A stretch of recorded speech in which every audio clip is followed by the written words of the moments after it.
football players battle for the battle.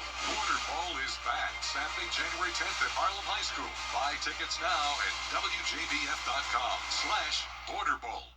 She's the teacher who stays late to help one more student. The neighbor who creates a big change from just a small idea.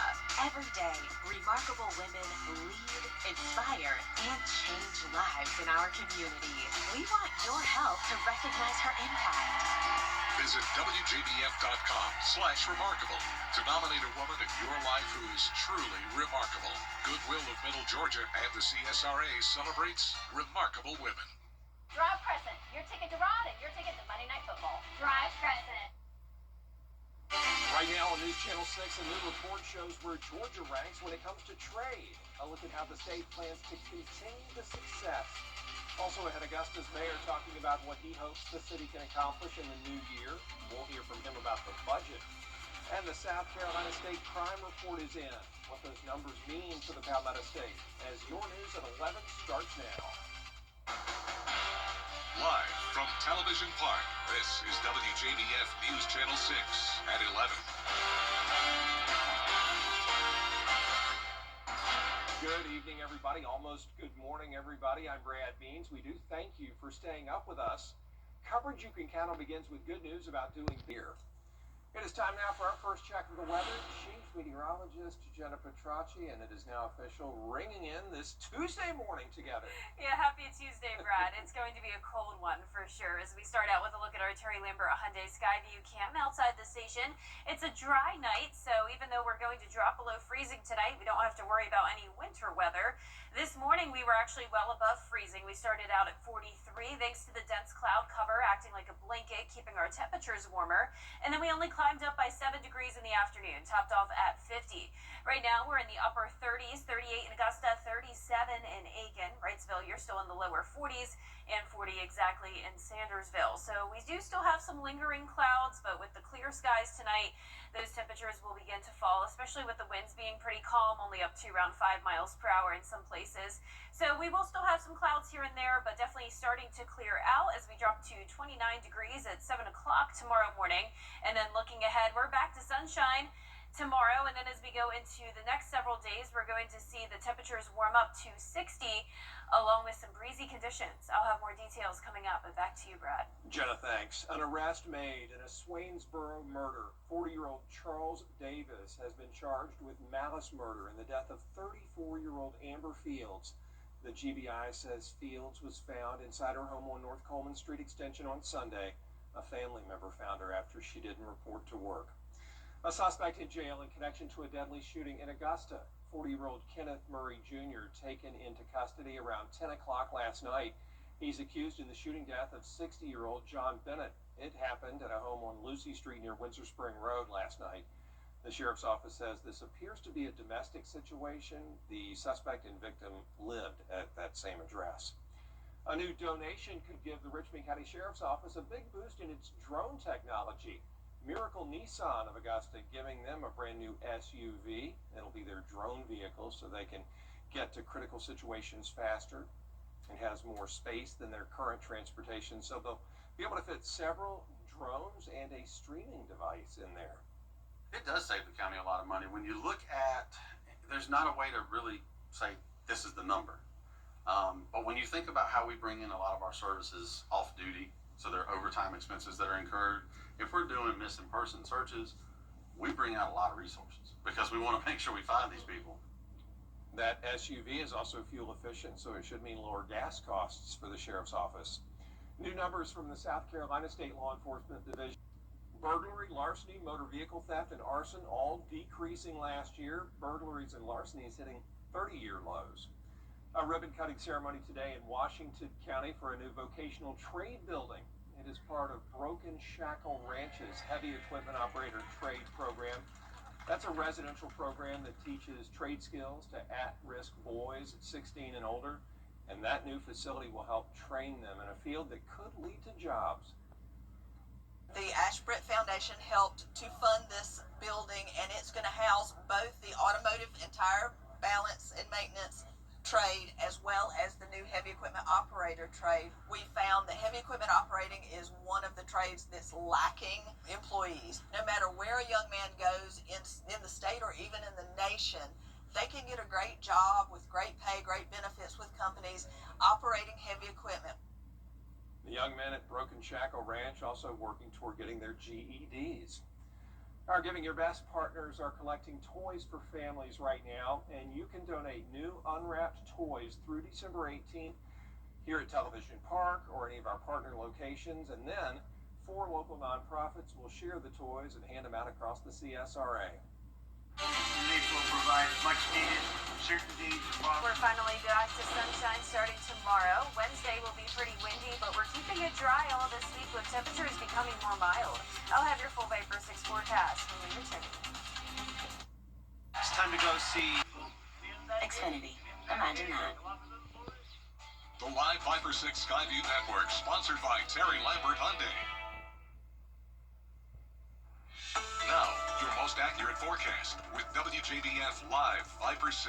Welcome back, and thank you again for staying up late with us. If you're headed out the door tomorrow morning, you'll need to bundle up as temperatures are going to be falling pretty drastically. It's going to be colder than it has been over the past few nights and early mornings. But starting out with a look at our Terry Lambert Hyundai Skyview Cam in Aiken, it's a nice dry night. We are still pretty cloudy out there with upper 30s. Now, once the clouds begin to clear overnight, our temperatures will fall into the upper 20s, so below freezing for some spots. Dew points are lowering down into the 30s as well. We have dry air building in, and you can see a lot of us still at that 40-degree mark, especially in our Georgia counties, South Carolina counties, all in those upper 30s. Now, looking out across the entire southeast, you can see a lot of places very cold tonight. 27 in Little Rock, 31 in Nashville. The Florida Peninsula, just like it has been over the past week or so, is not on board with the rest of the southeast. 74 degrees in Miami, but we actually have some snow showers happening now. This was a lot more widespread all the way over towards West Virginia earlier this evening, but now it's starting to fade away, but that was impacting a lot of places earlier today. Now for us tomorrow, starting out your day at 29 degrees, still partly cloudy, becoming sunny as we go into the afternoon. Winds out of the southwest eventually, and that's going to start to warm us up. Tomorrow's not going to be warm in the upper 40s, but we're definitely going to see some big changes soon. Another big change is the fact that we no longer have rain chances. We ended last week on a very wet note, bringing us to around 1.5 inches of rainfall for the month of December so far. We typically end the month with 2.5 inches roughly, so we could definitely benefit from more rain, especially since October and November were very dry. We're still in that severe level 3 drought for a lot of CSRA counties, as far north as Augusta and parts of Aiken County. Now, what we are going to be tracking this week, in addition to the warm-up, is the winds. We're going to see gusts up to around 32 miles per hour on Wednesday, possibly going to see a lake wind advisory there, and then still pretty breezy as we go into the end of the work week. Now, here's our future cast tomorrow at 6 a.m. Still some lingering cloud cover. That clears out quickly as high pressure moves in. As that high pressure gets closer, winds will start to come out of the southwest, bringing in that warmer air from the Gulf. Not expecting a whole lot of cloud cover, and this front is going to be a dry front, so no rain moving in with that. Still just those breezy conditions ahead of the front, maybe a few passing clouds as it moves through Wednesday night into Thursday, and then this will bring our temperatures down a few more degrees on Thursday. So you can see we're kind of all over the place. We're going to be in the upper 40s tomorrow, then we're at 60 on Wednesday, back down to 57 Thursday, then right back to 60 on Friday, and then we're going with 64 on Saturday. So finally an above average day expected, and we could see more above average days as we go into the couple of days leading up to Christmas. Upper 50s to mid 60s expected, so it doesn't look like it will be super warm by any means, but it does look like we could possibly get a little bit warmer than it has been lately, at least. Low temperatures are going to be climbing into the mid 30s Wednesday night, then back to freezing on Friday morning, sunshine continuing into the weekend, and then next week after that warm up on Saturday to 64, we quickly go back down to 50 on Monday. All right, Jenna, thank you for that. Still ahead, the president unveiling a $12 billion aid To him. Now, from the SCHSL state champs to the GHSA championship hopefuls, we've got a couple of them getting ready to play for Georgia state championships on Monday. Let's first talk about Lincoln County. The Red Devils from Lincolnton will tussle with the Red Devils from Bowden in what will be a clash of two of the state's winningest all-time programs. Bowden will be looking for a fourth straight state crown. Lincoln County, they've been there, done that as far as consecutive state titles go. They've won 11 all-time, many of them all of them really during the Larry Campbell days. This will be their first trip back to a state championship game since winning it all in 2006. This Battle of Red Devils happens Monday at 3:30 p.m. at Mercedes-Benz Stadium in Atlanta. And speaking of repeat champions, the Greenbrier Wolfpack flag football team is officially set to play for a three-peat in Division II flag football. They qualified to meet Jenkins Monday at 1 p.m. also at Mercedes-Benz Stadium after edging Seckinger out 7-6 in semis on Monday. Jenkins halted an all-Columbia County final avenging their loss by knocking off Grovetown 27-7 in the other semifinal. Greenbrier come in as the number 24 ranked team in the country on Monday, according to Max Prep. So we'll see if they can get it done for a third straight year, Brad. Yeah, going to be watching. Thank you, Gabriel. We'll be right back with a story that shows the perfect gift for people in your life who love croissants. Stay with us. Mold isn't just a Classic TV is under the tree on Antenna TV. Christmas Eve, we unwrap our classic Christmas collection. I'm ready to go caroling. So beckon the halls with boughs of holly. Looks like Santa threw up in here. And gather round the missile flow. Kiss my friend. And hope all your wishes come true. Cozy up with our classic Christmas collection. Now you're talking my kind of Christmas. Christmas Eve starting at 5 a.m. on Antenna TV.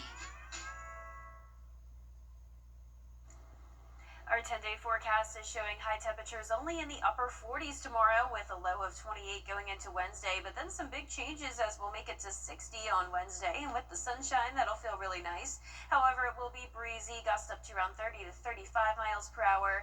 Then we'll continue to see the 60s into the weekend, but another big cool down back to a high of only 50 next Monday, right around the corner. All right, thanks, Jenna. Grocery store Lidl has introduced its new limited edition croissant-inspired fragrance. It's inspired by the store's 49-cent croissants. They're baked every day and have long been a customer favorite. The scent captures the warm, buttery aroma of a croissant straight from the oven, turning it into a surprisingly wearable scent, if you're so inclined. Never thought of a croissant scent. No, I mean, that's interesting. Worse things to smell like. Yeah, absolutely. So, I don't know. Check it out there. Can you say it again, Brad? Yes, say it again. Lidl? No. Oh, no.